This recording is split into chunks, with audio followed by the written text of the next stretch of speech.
بسم الله الرحمن الرحيم الحمد لله رب العالمين وأفضل الصلاة وأتم التسليم على سيدنا محمد وعلى آله وصحبه أجمعين رب اشرح لي صدري ويسر لي أمري واحلل عقدة من لساني يفقهوا قولي نويت تعلم وتعليم وتذكر وتذكير والنفع والانتفاع والإفادة والاستفادة والحث على التمسك بكتاب الله وبسنة رسوله صلى الله عليه وعلى آله وصحبه وسلم والدعاء إلى الهدى والدلالة على الخير ابتغاء وجه الله مرضاته وقربه وثوابه سبحانه وتعالى. طيب, inshallah, we are on the continuing with the seerah of the Prophet sallallahu alaihi wa alihi wa sahbihi wasallam, and inshallah we are going through the Medinan period of the Prophet sallallahu alaihi wasallam's life. So we spoke about the Prophet's life in terms of how he left Makkah. Makkah was a place of difficulty, it was a place of tribulation. And now he's moved to Medina. Medina is a bit more of a strengthened place. He has more strength there now. And basically, he has now developed himself as a military force. Now, to give a bit of a background story, so what happens is that the Prophet ﷺ, he has this dream.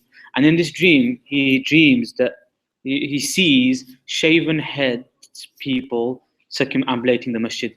Okay? So the Muslims, and so he has this idea that, inshallah, the Muslims are going to go back to Makkah. Okay? Now, obviously, they can't go back to Makkah. The Quraysh is there. They hate the Muslims. So, but he has this dream. Okay? And so what he does is that he makes, as we've gone through before, he makes a treaty, the Treaty of Hudaybiyah. And in the treaty, they first tried to go to Makkah, and the Quraysh stop them, and then they make this treaty. And in the treaty they mention that you don't come to Umrah this year, but next year you can come back for 3 days. So obviously a lot happens in this time. Now this time has come back now. Okay, this where they're gonna go and do the Umrah. So after a long time now, the Prophet is now going back to his home, okay, his birth city, okay, known as Makkah. So what happens is that the Prophet ﷺ, it comes to the end of Dhul Qada, okay, which is a month before Dhul Hijjah, okay. And what he does is he orders all of the people who are at the Treaty of Hudaybiyah to come and do Umrah, okay, to do Umrah with the Prophet ﷺ in Makkah, okay. Now we know Umrah as we know it now. It's comprised of going to Makkah, doing the tawaf, doing the sa'i. You get your head shaved or you trim it, and you do a sacrifice as well if you can. These are the things that you do as part of the Umrah. And so what happens is the Prophet ﷺ, he takes about 2,000 of his companions from Medina, and they go towards Makkah, okay? And now, obviously, the Quraysh, they're really, really they hate the Muslims, okay? The Quraysh are really angry. How is the Muslims now? We kicked them out, we kicked the Prophet ﷺ out, and now they're coming back. But because of the Prophet ﷺ in Medina, he developed himself, developed the Muslims, and they got to such a level where now they were letting him in, okay? They had no choice. But some of the Quraysh, because they hated the Prophet ﷺ and the Muslims so much, what they did is they just left Medina for those 3 days. They just left Medina, took all their stuff, and they camped on the mountains surrounding Makkah, okay? So while the Muslims go and do their things, after 3 days they can go, okay? So the Prophet ﷺ is going, and in his group, he has one guard in front of him who's armed, and one guard behind him as well who's armed as protection. Okay. Now, one of the terms of the Treaty of Hudaybiyah is that if you want to enter into Makkah, you can't have any weapons. Can't have any weapons out. Yeah. So these guys are there with swords and everything ready. All right. So they come towards Makkah, and somebody comes from actual Makkah in and of itself and says to him, "Listen, have you forgotten about our treaty? In the treaty, we said that you're not allowed to bring weapons like this." Okay. Because they were worried that they're going to come and basically try and take over the place. So they wanted to quash that intention. So what they said, so the Prophet ﷺ says, "Okay, you're right. I'll make sure when we enter into Makkah, we don't have any weapons." He just accepts it. And that man who's a Quraysh, he goes, "This is righteousness." Like how, this person just listens, he's got an agreement already. Okay, we listen to it. Okay. So the Prophet ﷺ, he goes to and they get into they come to the Kaaba, and they're amazed, they're happy after so many years of being kicked out. Okay, they finally see the Kaaba. Okay, and it's an awe-inspiring sight. And what happens is that a lot of the Quraysh, they think, because the Quraysh have heard that the Muslims have had a very difficult journey, a very tough journey from Medina. And Medina to Makkah is not sure, it is a long journey. By car, it takes at least 3 or 4 hours. So it's a long journey, okay? And so the Quraysh think, oh, these Muslims, they're probably just going to give up. But what the Prophet ﷺ does, he says, mercy be upon the one who shows his strength in front of these people. So what he does, he gets his upper garment, because there's 2 garments, isn't it? And he wraps it underneath his right arm. So his right arm is showing, okay? And he orders everybody to do that. And then they start doing tawaf around the Kaaba. How do you do tawaf around the Kaaba? Which way? Huh? Anti-clockwise, yes? You got anti-clockwise, okay? So doing tawaf around the Kaaba, and basically their right arm is showing, okay? It's a sign of strength. It's a sign of strength, okay? And they're going around the Kaaba. Now what happens is, in part of the tawaf, as we know, the first 3 rounds, you do it quickly. We don't do it quickly, you jog, okay? And even the intention behind that is not speed. The intention is to just have heavy steps, a bit quicker than normal walking, okay? What is the intention behind that? Again, is for speed, to be quick, okay? To show strength, basically. So Quraysh, that, we Muslims love worship. We're not people who get scared of worship. We love it, okay? This is what the Prophet ﷺ was trying to show, okay? So the Prophet and the companions, they spend 3 days there. They do their Umrah, everything sorted. The Prophet gets married to somebody called Maymuna radiallahu anha. This is the last wife that the Prophet gets married to, okay? And basically, what happens is that, normally, like, it's some of the fuqaha say that you're not allowed to get married to somebody if you're in ihram, because of an ihram. Some of the ulama say you can't consummate the marriage when you're in ihram, okay? But the Prophet got married to this, and it comes to the end of the 3 days. As per the agreement, 3 days after this, get out, yeah? This is an end. So it comes to 3 days, and the Prophet is still there, okay? And the Prophet, and what they say is that they come down now, the Makkans, from the mountains, and they're saying, look, oh Muhammad, have you forgotten about agreement? 3 days, and that's it, you got to go now. What are you doing? And he says to them, look, I've married one of your Maymuna was from the Quraysh, okay? So look, I've married one of your women. Yeah, I'm practically one of yours now. Why don't you just let me have my first night here, with my wife, okay? And you know what? We'll cook some food. You can eat with us. We look at the akhlaq of the Prophet. These people hated him. They were in wars with him. Real hatred against the Prophet. And he's saying, oh, come on, let's have some meal together. Let's sit down. If you want, we'll make food for you. We can eat. Okay. Of such extreme enemies, that despite that, the Prophet has such nice akhlaq with them. However, they disagree. They said, no, we're not interested. Yeah, get out. So they treated him badly. And the Prophet goes, he leaves, and on the outskirts of Mecca, he basically has a tent, and he spends his first night with Maymuna radiallahu anha outside of Mecca. Okay, and so basically this was the Umrah. Okay, the Prophet and he was so happy about the fact that he was able to come back to Mecca and to do Umrah. Okay, it was only for 3 days, but he was happy about that Allah SWT gave him that opportunity. And what's even more beautiful is that dream that he had, it became true. He had a dream that everyone's going to be head chairman, they're going to be doing tawaf around the Kaaba. It became true. Okay, so it was from Allah subhanahu wa ta'ala. So what's interesting and you learn from this is the Treaty of Hudaybiyah. What was in the Treaty of Hudaybiyah? The Treaty of Hudaybiyah was very sided towards the Quraysh. Okay, so this treaty was basically the Prophet was like, right, we're going to Makkah. So he brings 1,500 of his companions, no arms, no weaponry, but go right to Makkah.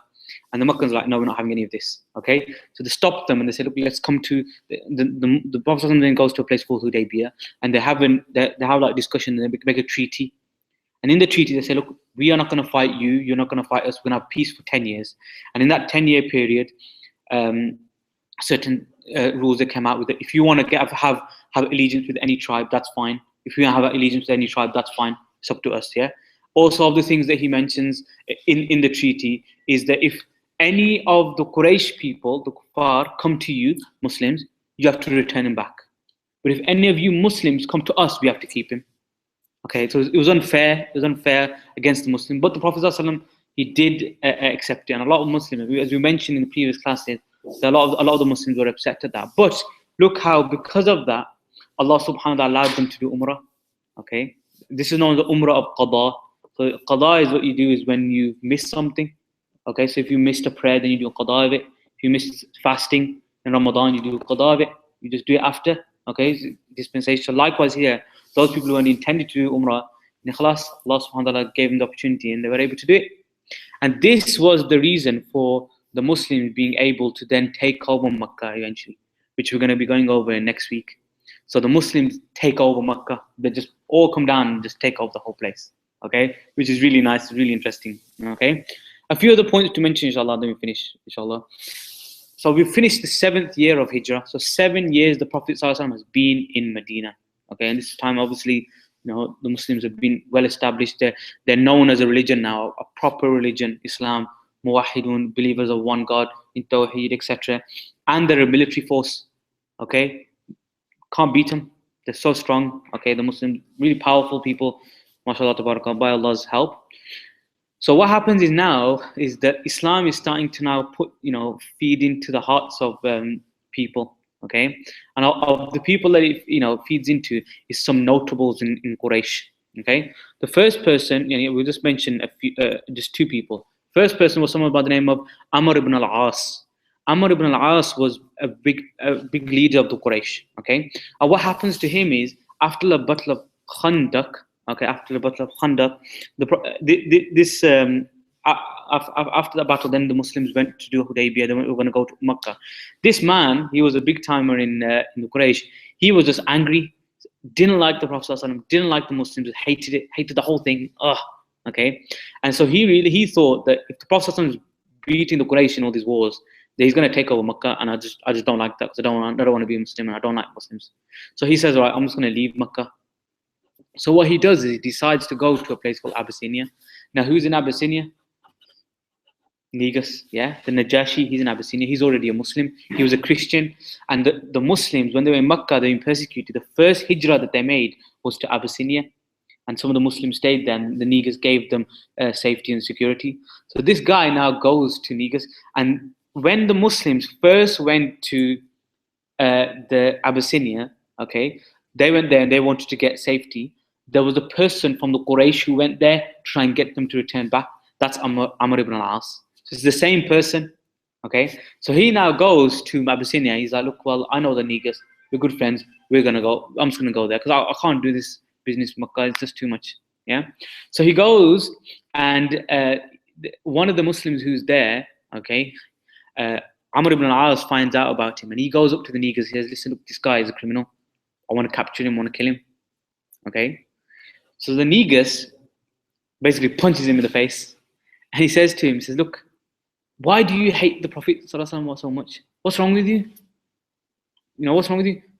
He's a person, even Jibreel alayhi salam comes to him and gives him wahi. What's wrong with you? You can't even accept that. You know who this person is? Muhammad ﷺ. Okay. And Amr ibn al-As is like quite shocked by that. He's like, you believe that you're a king. You believe that? And he goes, yeah. And then then the seed of faith basically settles in his heart. So then he basically is like, okay, gets a camel and he starts going from Abyssinia all the way to Medina. He's going to give his shahada to the Prophet ﷺ. Okay, just instantaneously, by virtue of somebody else saying, look, come on, man, what's wrong with you? And punched him in the face, yeah. And it was a reason for him then to kind of enter into Islam. So he now gets on a camel and he's on his way to Medina. Okay, so he's on his way to Medina. Another person by the name of Khalid ibn Walid.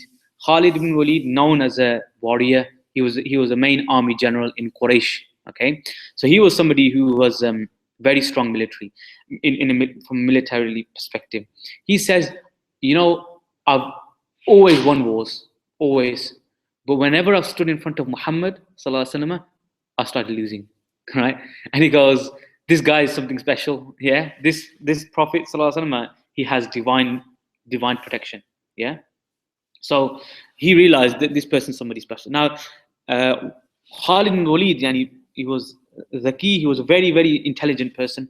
And his brother was somebody by the name of Walid ibn Walid. So Khalid ibn Walid and Walid ibn Walid. So Walid, he's a Muslim.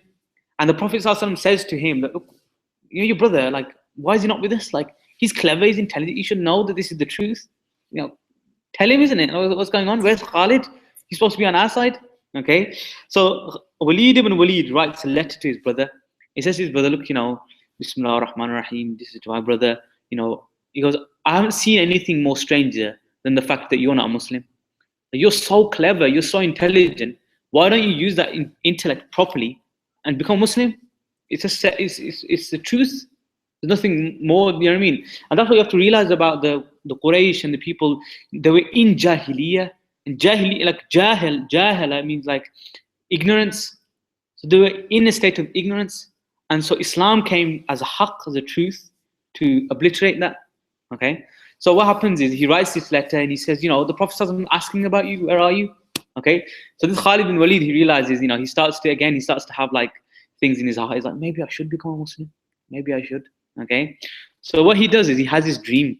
And in the dream of Khalid bin Walid, he sees like he's in this land which is like really barren and like narrow land. Okay? Like horrible land. And as he's walking, he sees like this beautiful, lush garden and huge kind of wide, long and place. And he realizes this is him going from kufr to Islam. He sees it in his dream. Okay. So as a result of that, he's like, okay, I need to go to the Prophet ﷺ. So he goes with somebody, he tries to tell all the different people, all the big notables in Makkah that, come and we want to, this is Islam is the truth. Just come with me. We'll give the shahada to the Prophet ﷺ. And they're like, we don't want anything to do with you. You go. Okay. So he now goes with somebody called Uthman ibn Abi Talha, and they're going to Medina. Guess who they see on the way? Amr ibn al-As. He's on his camel, and they're like, where are you going? He goes, I'm going to give my shahada to the Prophet ﷺ. And they were like, well, we've gone for the same reason as well. So they said, let's go together. So those three, they go together all the way to Medina. And when they get to the entrance of Medina, the Prophet ﷺ sees them and he starts to smile. And he says, I was really waiting for you people to come. I was looking forward for you people to come, that, you will come and accept Islam. Yeah.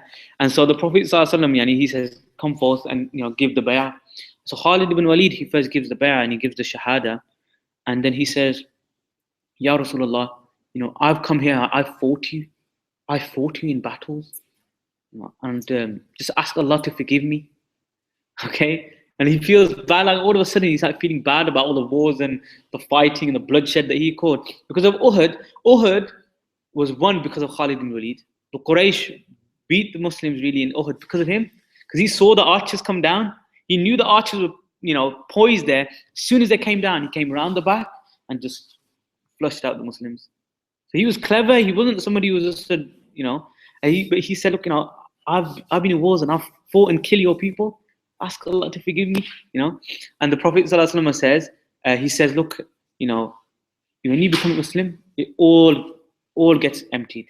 Your previous, everything goes. Okay? And then Amr ibn al-As comes, and Amr ibn al-As, he's about to give his hand, then he puts it back. He says, Ya Rasulullah, all the bad things I've done, all my sins, what's going to happen to that? And he says, look, don't worry. You enter Islam, everything will be wiped away. So he gives this shahada that there is no God except Allah and that Muhammad ﷺ is the messenger. What we see here now is the leadership of the Quraysh is starting to now weaken.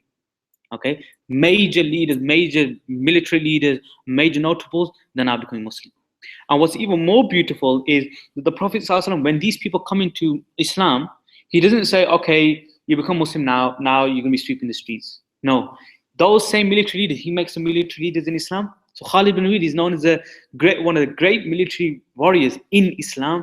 Likewise, Amr ibn al-As was known as a great kind of leader in Islam. So the Prophet ﷺ didn't want them to feel that, you come into Islam and you just become nothing.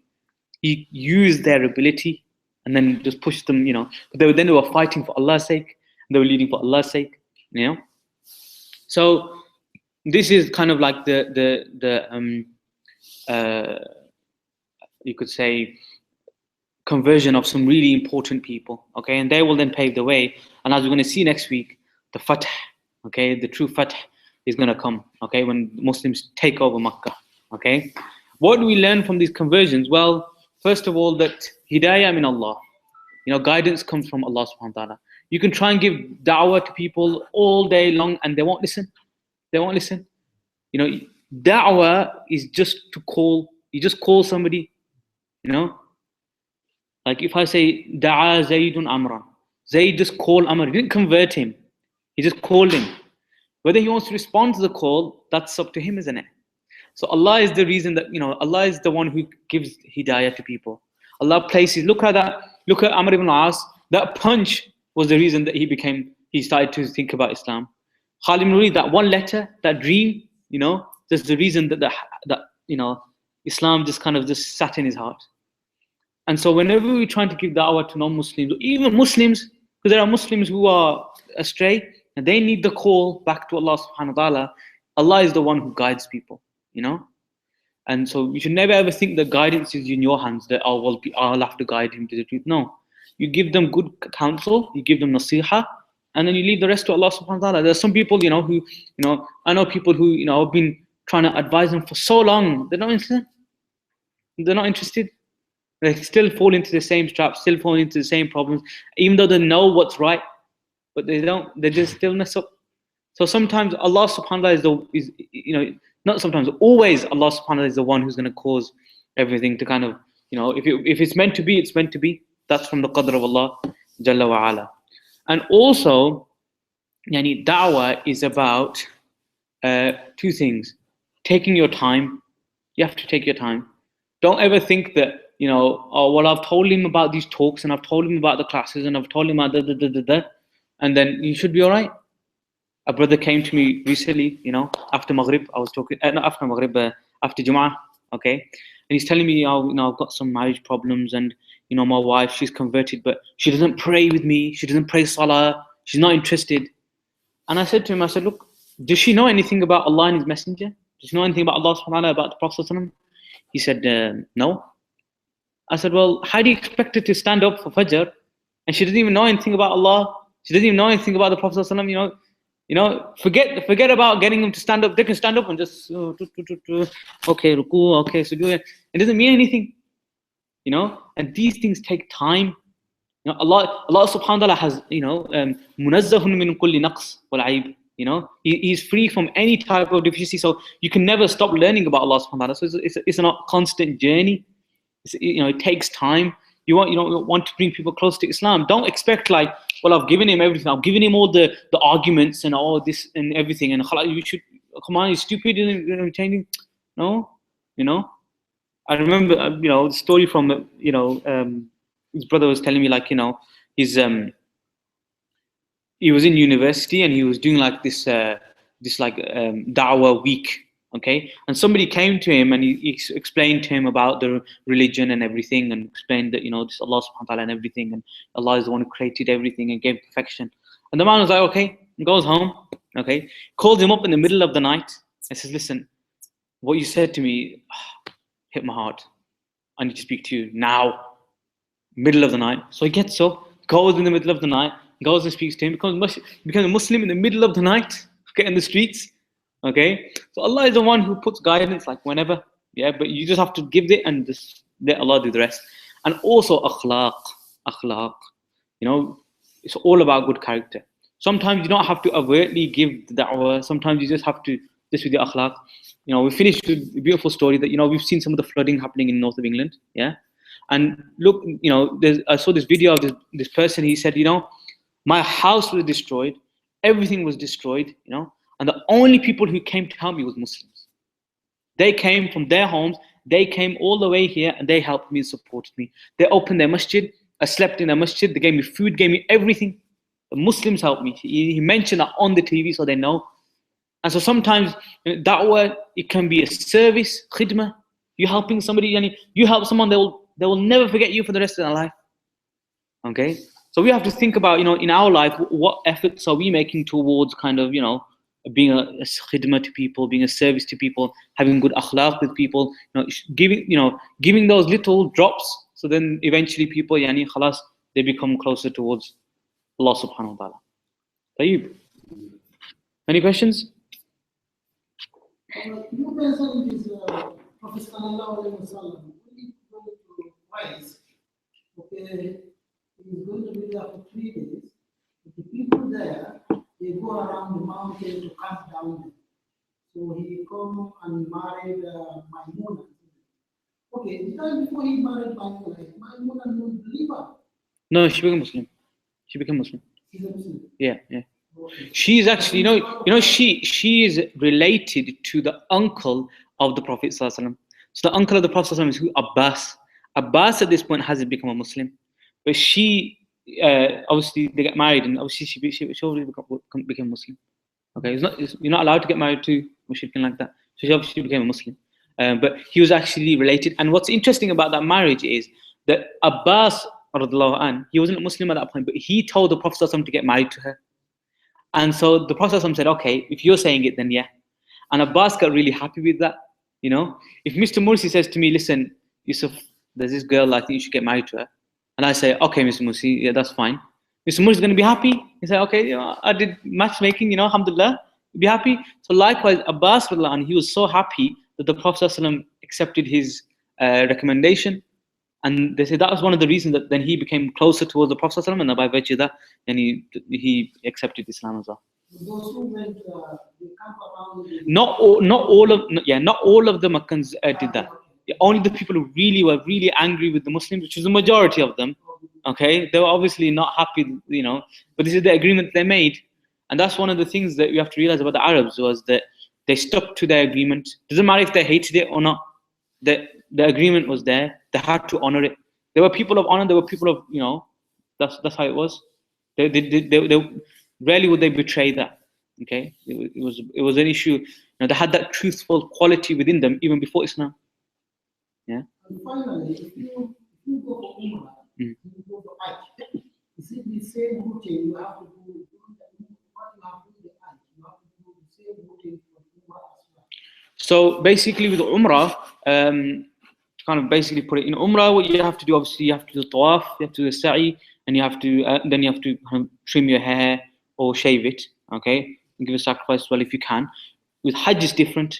You have to do that, and you have to do other things. So you have to go to Mina, you have to go to Arafah, you have to go to Muzdalifah, you have to go to these various places in specific times as well. So the 8th of Dhul Hijjah, 9th, 10th, 11th, the specific days that you have to go to these various places. That's what makes the Hajj.